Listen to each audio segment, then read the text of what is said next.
Here at this firm, the intake process is dealing directly with attorneys. We like to be very hands-on in the cases from the very beginning. So the process starts by telling us your story.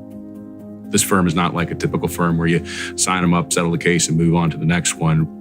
We want to try to maximize the value of a case, and sometimes it means go to trial, and that means it's going to take years.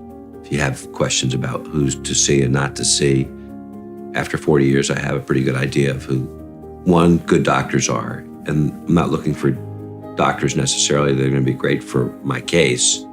I've got to worry about your health. So I'm going to try to recommend to you the best doctors if you don't have them. We jump immediately on your case. We hire an investigator to go to the scene and take photos, call the police officer that investigated the accident. We do what's called a FOIA request to get publicly available information about the accident.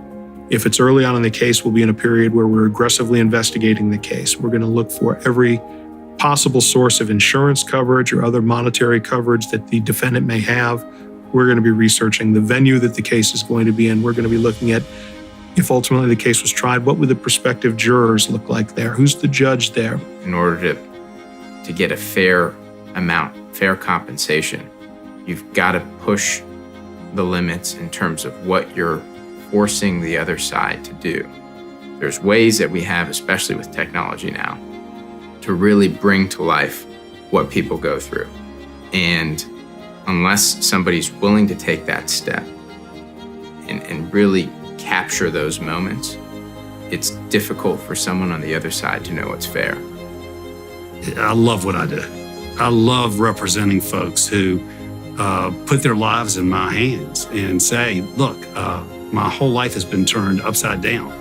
And I was doing nothing but living my own life, minding my own business when this happened to me. And so they're putting so much trust in me. I love that. I want them to get the recovery they deserve.